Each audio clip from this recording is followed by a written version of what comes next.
Não, não, não, não. Não, não, não, não, não, não, não, não, não, não, não, não, não, não, não. Eu não creio que o Espírito Santo queira palmas.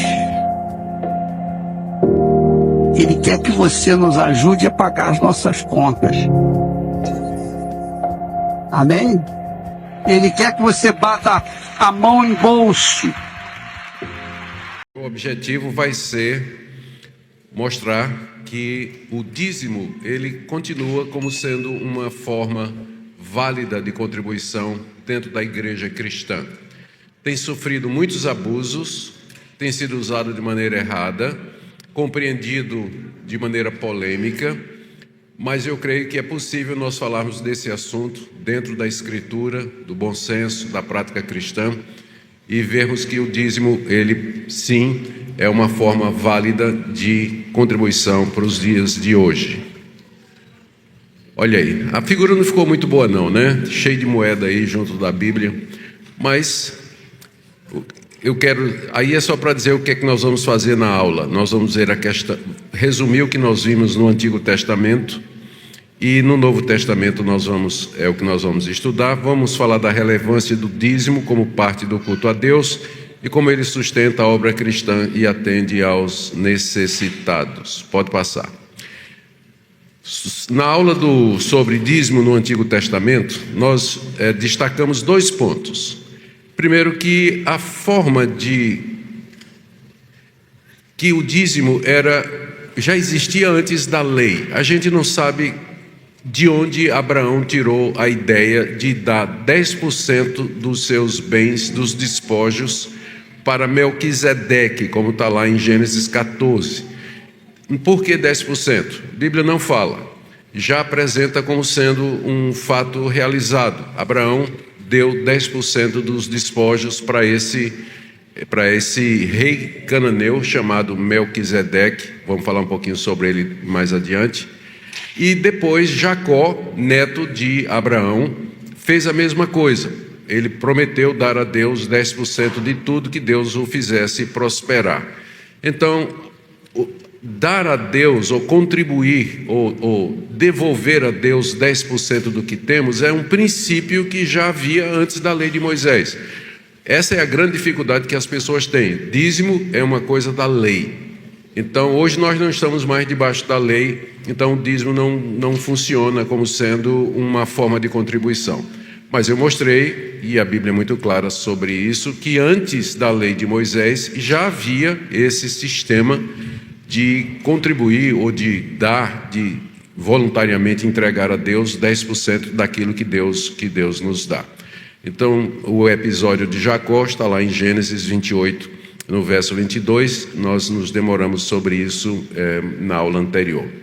Aí, quando Moisés veio e trouxe a legislação, a lei de Deus para a nação de Israel, ele incluiu formalmente a contribuição dizimal, como por exemplo lá em Levítico 27, de 30 a 33, onde ele diz que todos os dízimos do campo, do rebanho, tudo que o israelita tivesse era santo ao Senhor. Era para ser dedicado a Deus. E vimos também que esse dinheiro, ele era usado para sustentar os levitas, que eram os membros daquela tribo que era dedicada exclusivamente ao serviço divino no tabernáculo, para ajuda aos pobres e para a celebração diante de Deus. O judeu tinha que ir a Jerusalém 3 vezes ao ano para as 3 grandes festas: Pentecostes, Páscoa e Tabernáculo. E era nessas 3 ocasiões que ele trazia o seu dízimo diante de Deus, 3 vezes ao ano pelo menos. E isso de acordo com o tempo da colheita, isso de acordo com esse calendário aí. E era alguma coisa que era feita coletivamente, era um ato coletivo da nação de Israel. Naquela data, os judeus vinham e traziam para o templo o 10% de tudo quanto Deus tinha abençoado. Então, era essa forma de contribuição regular dos judeus, que é a igreja do Antigo Testamento, para o sustento da obra. Sempre pensando nisso, era o sustento dos levitas, tinha a ver com culto, ajuda dos pobres, que tinha a ver com misericórdia, e a celebração diante de Deus como expressão de culto, de adoração, de gratidão por tudo que Deus havia dado. Foi isso que nós vimos no Antigo Testamento. Uma regra muito boa, uma regra muito útil para responder à pergunta: o que é que do Antigo Testamento passa para o Novo, já que existe uma continuidade, existe uma descontinuidade e uma continuidade. Pensando na continuidade, como é que a gente sabe que o do Antigo Testamento passa para o Novo? A regra é muito simples: quando o Novo ratifica, reafirma, então, ou não diz nada, significa que aquela prática ela continua. Mas se no Novo Testamento você tem uma proibição ou uma declaração de que aquela prática do Antigo Testamento cessou, então ela cessou. Exemplo: sacrifícios. No culto do Antigo Testamento havia os sacrifícios de animais. Por que que isso não passa para nós? Por que que nós, no Novo Testamento, vivendo debaixo do período cristão, nós não sacrifícios de animais mais? Por que que nós não fazemos isso? Porque no Novo Testamento fica muito claro que aquela forma de cultuar, ela era típica, era simbólica, apontava para o sacrifício de Cristo. E uma vez que Cristo já se ofereceu na cruz como sacrifício pelos nossos pecados, nós não precisamos mais sacrificar animais. No Antigo Testamento você tinha os levitas, era uma tribo dedicada exclusivamente para servir a Deus no tabernáculo. Por que que nós não temos levitas hoje? Quando nós chegamos no Novo Testamento, nós aprendemos que Deus instituiu todo o seu povo como levita. Nós somos sacerdócio santo, o povo de Deus todo, não é só uma tribo, uma casta, mas todo o povo de Deus funciona como sacerdote, porque tem acesso direto a Deus, pode servir a Deus diretamente, não há necessidade de mediador, a não ser o nosso sacerdote, que é o Senhor Jesus Cristo. A pergunta, outra questão: por que é que a gente não guarda as festas religiosas, né? Porque para nós, nós não temos Páscoa, Tabernáculo, Pentecostes, a festa dos pães sem fermentos, que faziam parte do calendário judaico. Porque no Novo Testamento nós aprendemos que essas festas, elas eram simbólicas. A festa de Pentecostes apontava para o derramamento do Espírito Santo, a festa da Páscoa apontava para o sacrifício de Cristo, e ela foi substituída pela ceia do Senhor. Então, essa é uma regra muito simples. O que era praticado no Antigo Testamento e que não é ratificado no Novo Testamento, ou por omissão ou por declaração, então não passa. Só passa aquilo que é assumido como tal, ou sobre o que não há, por exemplo, uma proibição. Deixa eu pegar um exemplo mais próximo de nós. O judeu trazia o seu filho de 8 dias para ser circuncidado.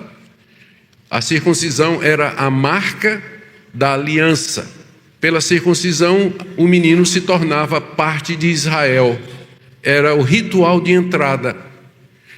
No Novo Testamento, você não tem exemplos de uma criança sendo batizada. O batismo substituiu a circuncisão como ritual de entrada no povo de Deus.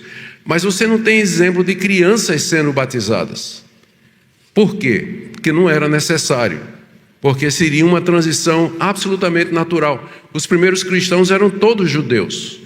Todos eles eram judeus. Eles estavam acostumados a trazer os seus filhos de 8 dias para serem iniciados na religião judaica. Quando eles se tornaram cristãos, o princípio permanece o mesmo. Então não precisa ter no Novo Testamento uma regra dizendo você tem que batizar as crianças.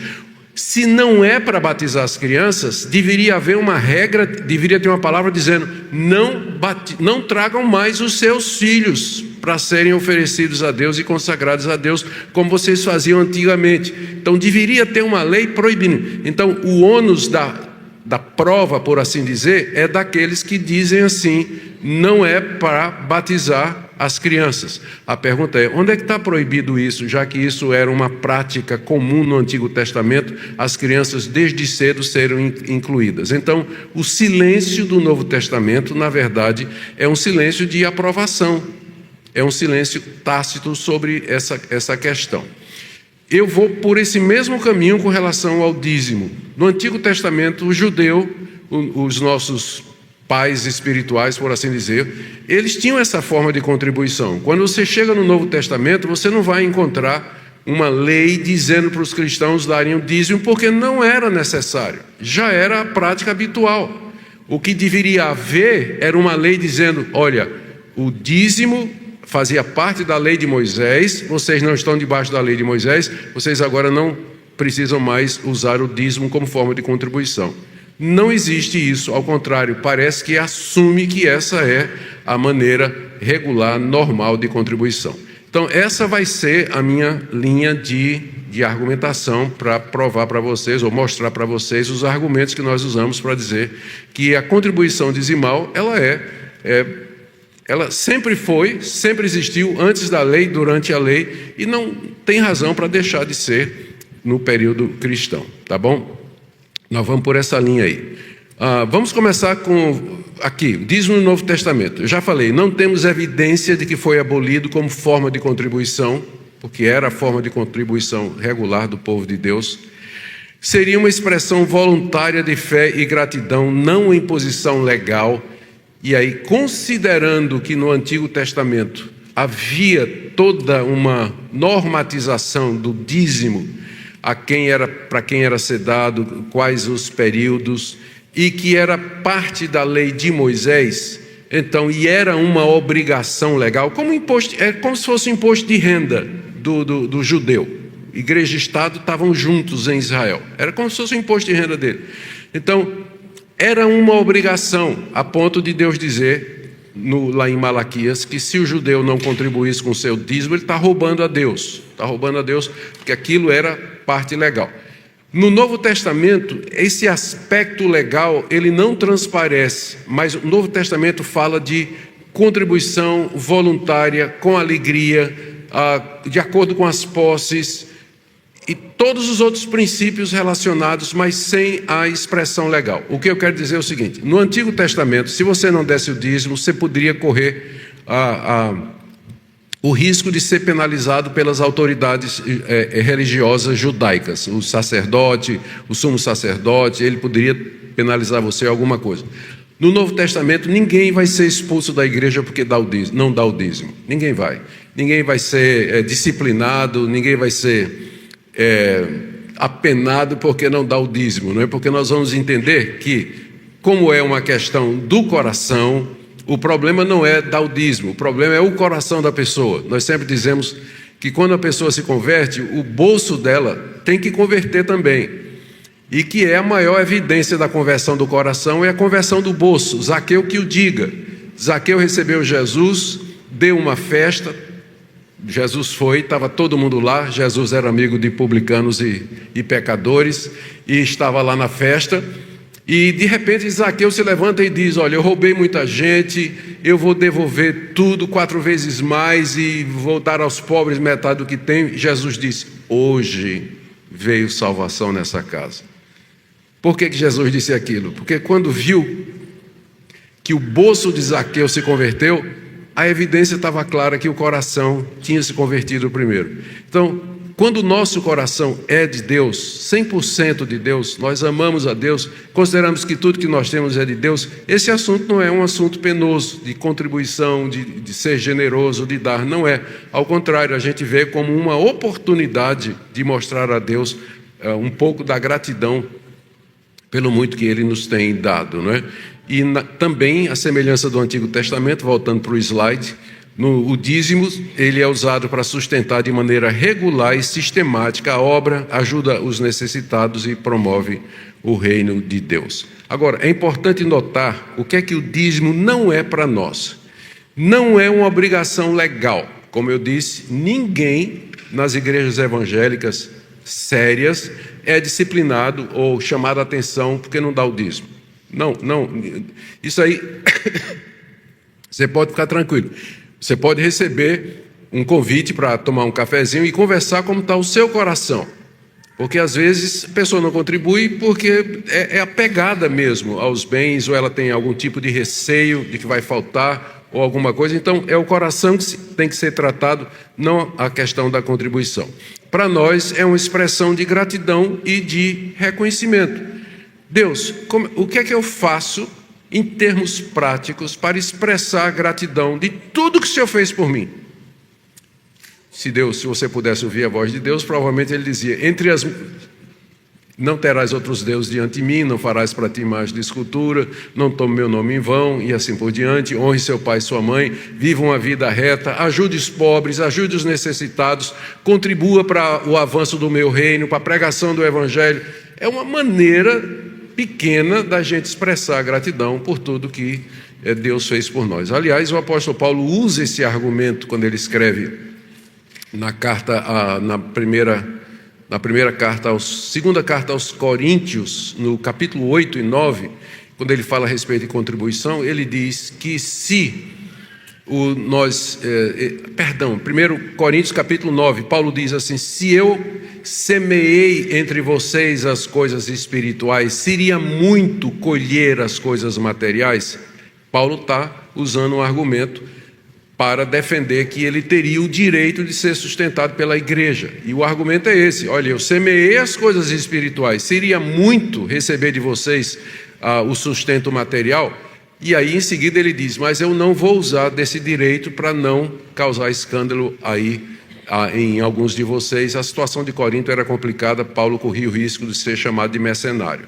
Mas ele tinha o direito, como aquele que foi o instrumento de Deus, de abençoar espiritualmente, de receber em retorno bênçãos materiais.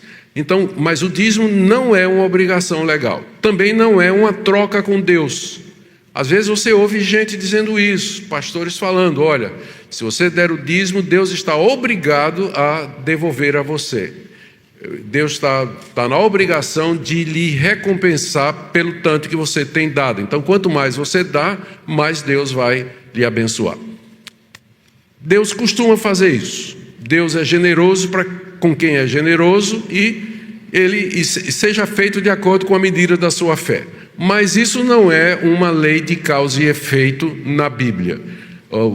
Você encontra às vezes pessoas que são contribuidoras, generosas, fiéis em contribuir para a vida da igreja, mas que elas não melhoram financeiramente. Não necessariamente, não há uma relação direta de causa e efeito. Quanto mais você dá, mais rico você vai ser. Porque não é uma troca com Deus, é uma questão de gratidão. E aí é o que vem aqui, é o terceiro ponto. Não é uma condição para a salvação, mas uma evidência de que foi salvo pelo menos da avareza, né? Não salva ninguém, mas só mostra que você foi salvo da idolatria do dinheiro, ou do apego ao dinheiro, ou de medo do futuro. Gente, o dinheiro, ele tem esse poder, eu sempre digo isso, né? É uma observação interessante. De todos os pecados que a Bíblia nomeia, somente o pecado da avareza é chamado de idolatria. E é Paulo que chama, diz que a avareza é idolatria. Por quê? É a idolatria do dinheiro. O dinheiro, a gente diz sempre que o dinheiro é neutro, mas ele não é necessariamente neutro. Pela própria natureza do dinheiro, ele tende a querer ser o nosso Senhor. Ele domina a nossa vida. Ele promete segurança, promete conforto, promete diversão, promete uma velhice protegida, promete que você vai ter o melhor hospital, vai ter o melhor remédio, o melhor médico. Então, quem precisa de Deus se você tem dinheiro, não é? Então, ele é o ídolo, ele é das coisas que nós temos, o que mais se aproxima para um ídolo para concorrer com Deus. Não é sem razão que Jesus, quando se refere ao dinheiro ou às riquezas, chama de mamon. Mamon era o nome de uma divindade pagã, de um deus pagão, de uma daquelas religiões lá do Antigo Oriente, eu não sei se eram os fenícios. Ele pode facilmente se tornar um ídolo. No final da sua primeira carta a Timóteo, no capítulo 6, o apóstolo Paulo diz que o amor ao dinheiro é a raiz de toda sorte de males. Não o dinheiro em si, mas o amor ao dinheiro é a raiz de toda sorte de males. Então, para nós, contribuir não é condição para você ser salvo. Claro que não. Somos salvos pela graça, pela fé em Jesus, não por obras, não por contribuição.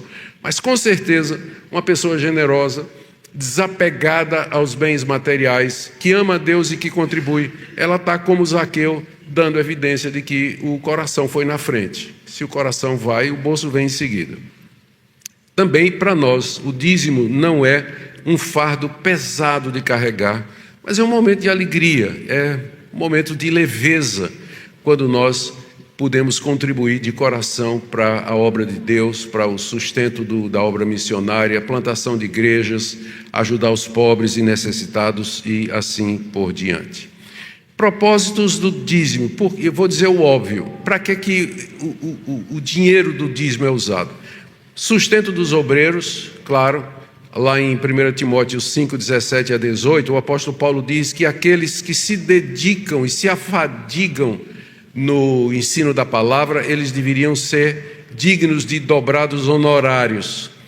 Cuidado com os necessitados, viúvas, órfãos e pobres, a igreja ajuda isso. A igreja se envolve com isso. Desde o início da igreja havia a tradição de cuidar das viúvas. Leia Atos capítulo 6. Aliás, foi a primeira ameaça de racha na igreja, foi exatamente sobre essa questão do sustento das viúvas. A igreja distribuía cestas básicas entre as viúvas pobres que não tinham sustento. E houve murmuração porque parecia que as viúvas de Jerusalém estavam ganhando mais do que as viúvas de fora de Jerusalém, e os apóstolos então criaram a equipe de diáconos para cuidar exclusivamente daquele assunto. Ou seja, há uma preocupação. E nós vamos fazer com que recursos? A igreja não recebe dinheiro do Estado, não tem dinheiro do governo. Nós dependemos das nossas próprias contribuições para nos ajudar mutuamente, e o dízimo ele vai usado para isso. Expansão missionária, recursos para enviar missionários, eles são necessários. Romanos capítulo 15, 23 a 24, Paulo fala dos planos que ele tem de visitar a Espanha e do desejo que ele tem de ser ajudado pela igreja de Roma nessa viagem missionária que a gente não sabe se algum dia ele conseguiu fazer. Mas é para isso que nós recolhemos os recursos no sistema dizimal. Deixe-me progredir aqui. Argumentos, pode ir. Argumentos para validade.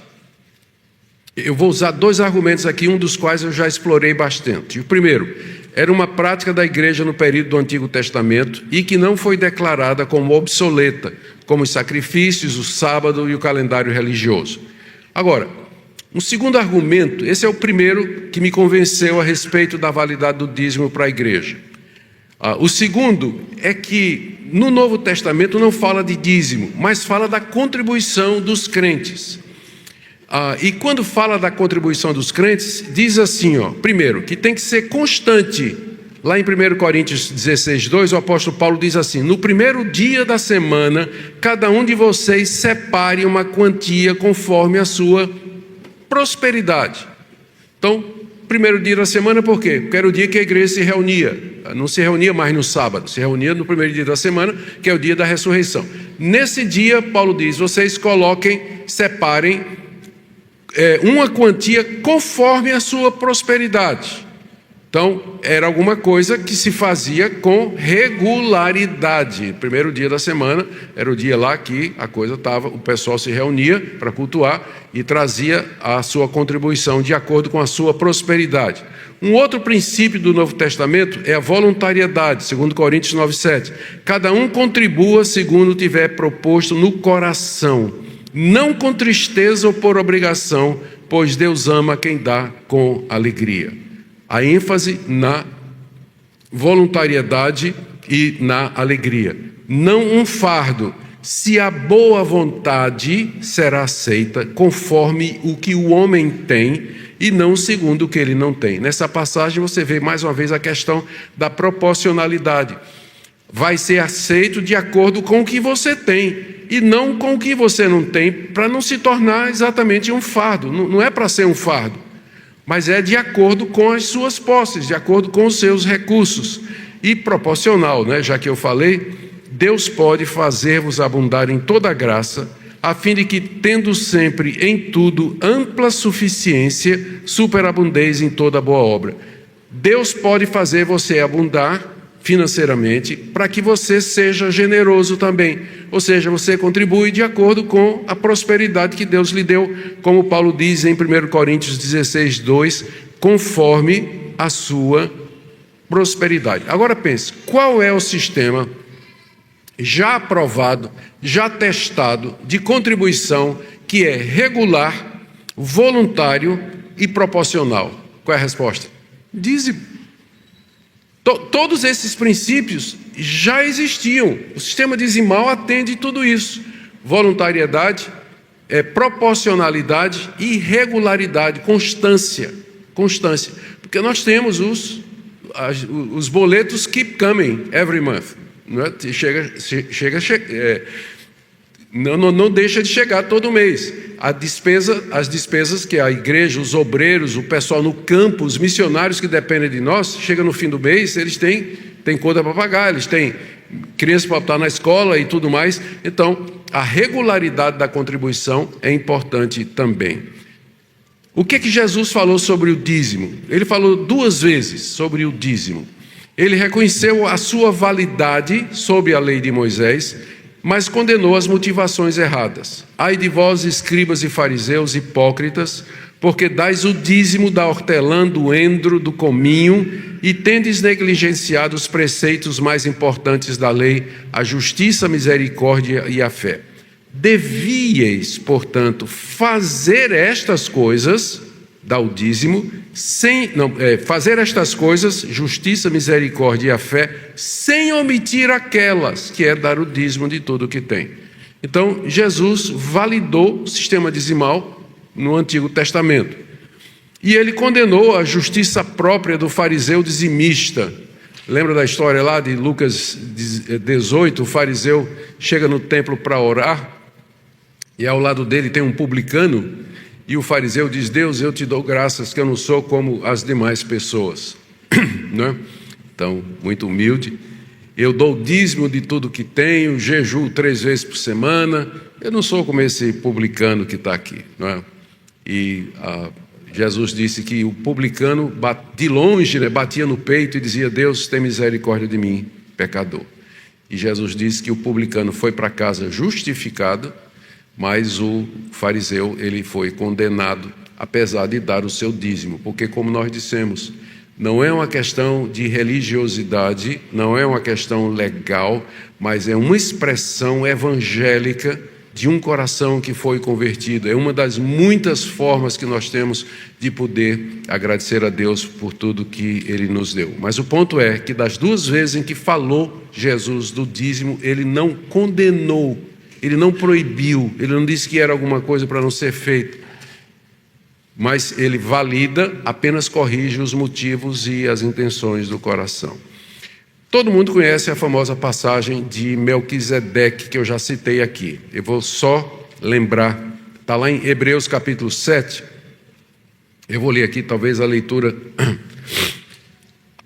Colocando em contexto, Abraão tinha obtido uma grande vitória contra alguns reis da Babilônia que tinham descido até o Vale do Sinar e conquistado cidades como Sodoma, Gomorra, Zoar e outras cidadezinhas, e levado em cativeiro Ló, que era sobrinho de Abraão e que morava em Sodoma.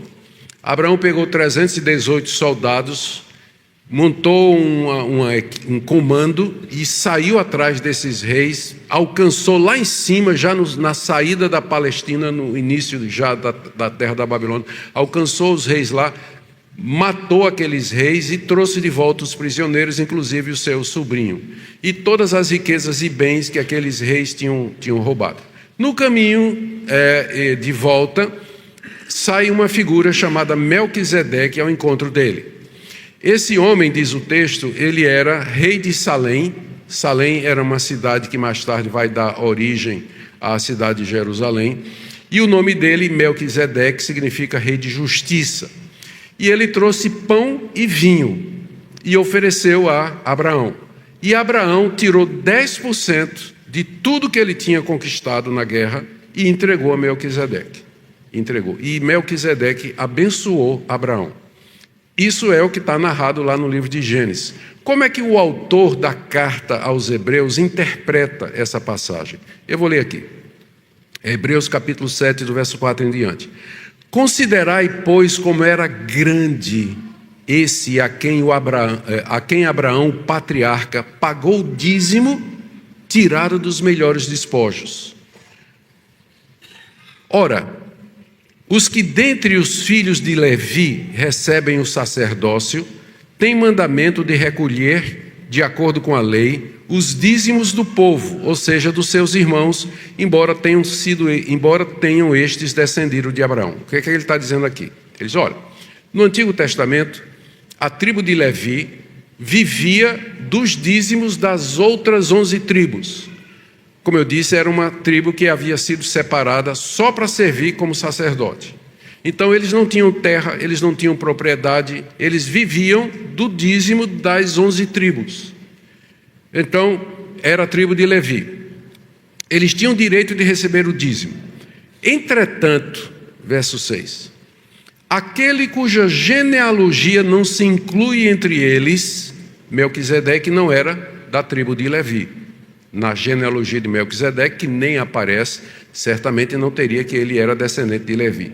Entretanto, aquele cuja genealogia não se inclui entre eles, recebeu dízimos de Abraão e abençoou o que tinha as promessas.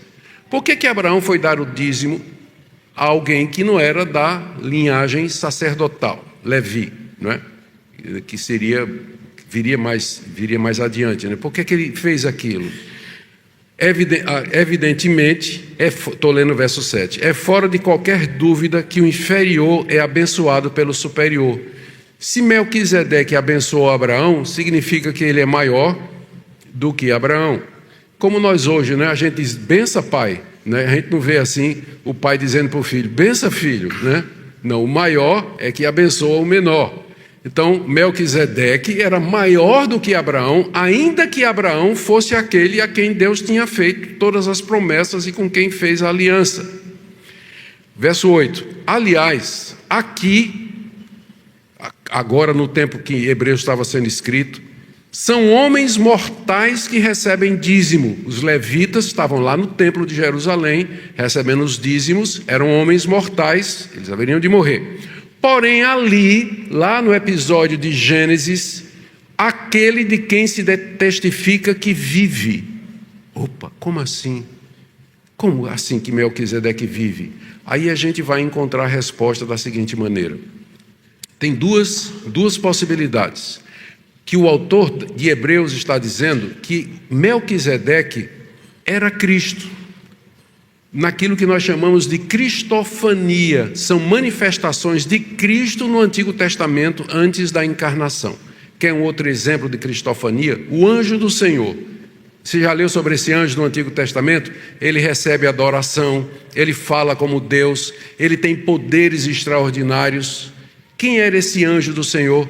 Muitos estudiosos dizem, era o Filho de Deus, a segunda pessoa da Trindade, numa que a gente chama cristofania, ou uma pré-encarnação, em que ele se manifestou para atender os desígnios ou a providência de Deus, alguma coisa. Então, alguns teólogos dizem que Melquisedeque era Cristo, porque ele era maior do que Abraão, abençoou Abraão, trouxe pão e vinho, o nome dele é Rei de Paz, que Salém é o nome da cidade, Shalom, e, aliás, é Rei de Paz e Rei de Justiça. Melquisedeque, em hebraico, significa Rei de Justiça.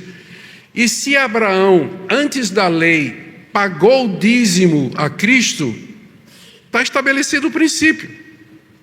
Não é? Por que nós não faríamos a mesma coisa? Por que nós não faríamos a mesma coisa? A outra possibilidade é que esse Melquisedeque, ele era, de fato, um rei cananeu, a quem Deus se revelou a verdade, o verdadeiro culto. Ele era sacerdote do Deus Altíssimo, servia a Deus, e ele viu em Abraão o portador das promessas, e veio para encorajar Abraão. E Abraão, em troca, ele entrega os 10% de tudo quanto ele tinha. Qualquer que seja a interpretação, você vê aqui Abraão pagando dízimo a Cristo. Quer seja na figura tipológica de Melquisedeque, quer seja numa cristofania, qualquer que seja a interpretação. Então, esse é um dos argumentos mais fortes que nós temos no Novo Testamento para falar sobre a continuidade do dízimo debaixo da perspectiva cristã. Bom, caminhando aqui, resposta às objeções. Não existe uma ordem no Novo Testamento para o dízimo como forma de contribuição. Eu já respondi isso, vou só repetir. Não era necessário, pois era a forma padrão de contribuição. Lembra que as cartas do Novo Testamento, os livros do Novo Testamento, eles foram escritos geralmente para responder a problemas que aconteceram à medida que a igreja cristã se estabelecia e se fortalecia e se espalhava. Os apóstolos não podiam estar em todo lugar ao mesmo tempo. Então eles escreviam cartas que eram para ser lidas nas igrejas, como orientação autoritativa. Então sempre, o Novo Testamento ele foi escrito em resposta a essas demandas. O que não era problema, o que não era problemático, os apóstolos não escreveram. Não precisava, porque era consenso, não havia necessidade disso. Então, se não era para continuar, deveria haver uma ordem proibindo ou alguma declaração que cessou. Mas não tem a menor discussão no Novo Testamento sobre isso. Prova de que não havia dúvida nenhuma nas igrejas a respeito do sistema de contribuição. Outra resposta, outro questionamento. Não existe nenhuma ordem ou exemplo de que os crentes entregavam seus dízimos durante os cultos. Bom, já falei em 1 Coríntios 16, 2, né? As ofertas eram trazidas diante dos apóstolos, a gente lê isso no livro de Atos. Provisões eram distribuídas para os órfãos e viúvas e contribuir era expressão de gratidão e maneira de sustentar a obra missionária. Pronto. Elenquei 10 motivos para o dízimo hoje, tá bom? Para terminar. Por quê? Primeiro, reconhecimento da soberania de Deus. O dízimo é um ato que reconhece que tudo que temos pertence a Deus. Salmo 24, primeiro. Ao separar uma parte dos nossos recursos, afirmamos que Ele é o Senhor de todas as coisas. Segundo, princípio da gratidão. O dízimo é uma resposta de gratidão pelas bênçãos recebidas. E aqui eu cito o exemplo de Abraão. Terceiro, sustento para a obra de Deus. O dízimo era estabelecido para o sustento dos sacerdotes e do templo do Antigo Testamento. No Novo, o princípio continua relevante para o sustento do ministério e da expansão do reino de Deus. Em quarto lugar, expressão de fé e dependência. Dar o dízimo é um ato de fé, reconhecendo que Deus suprirá todas as necessidades, como Paulo diz em Filipenses 4,19. É confiar em Deus em vez de depender exclusivamente dos recursos materiais. Quinto, expressão de generosidade.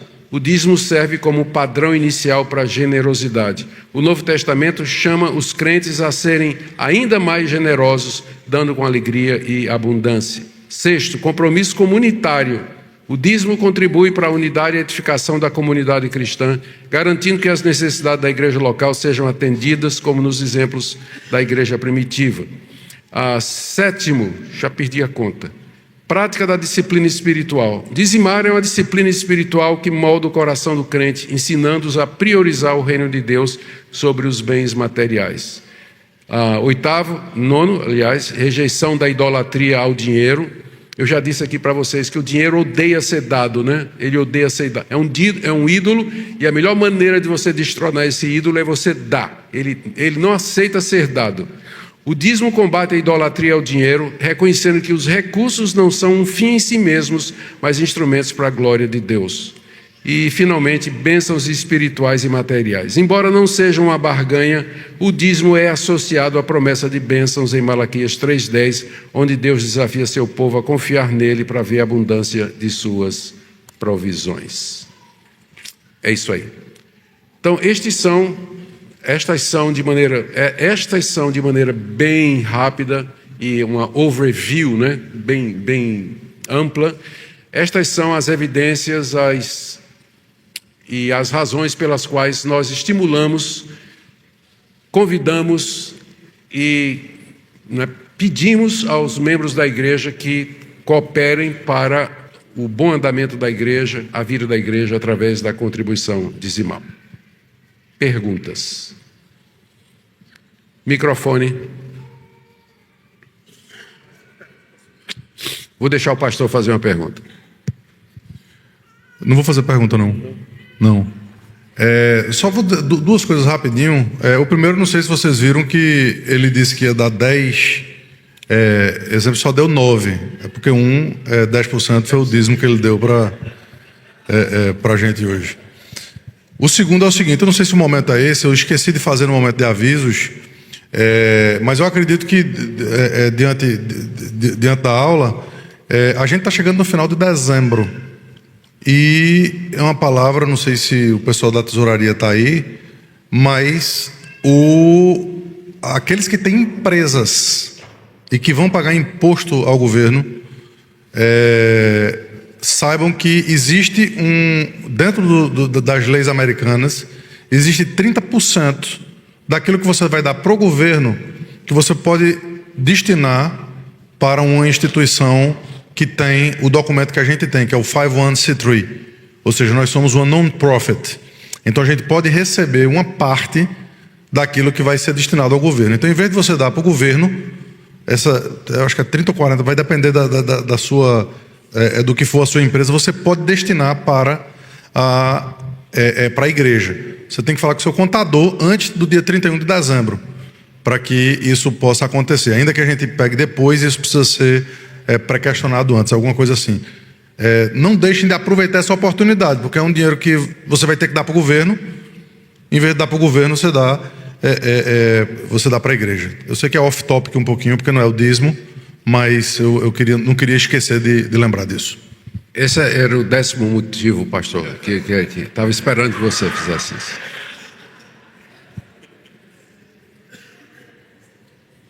Não? Tá bom, eu pensei que alguém ia perguntar, qual é o Zé, pastor, da igreja? Essa seria a pergunta que fez. Está assim agora, né? Vamos orar.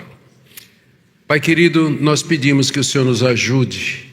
Nós sabemos que é um ato de fé.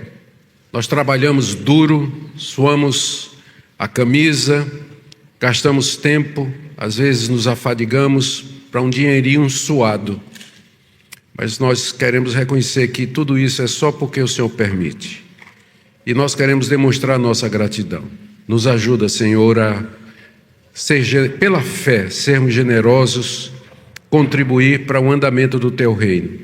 Obrigado porque essa igreja tem sido uma igreja generosa, uma igreja que tem abençoado, e nós oramos que o Senhor ajude aqueles que estão desempregados ou subempregados, que o Senhor abençoe a economia desse país, a economia do nosso país, lá no Brasil, para que nós possamos ter uma vida tranquila, com toda piedade e respeito, ganhar o pão de cada dia, abençoar nossos filhos, os pobres, necessitados e a expansão do Teu reino.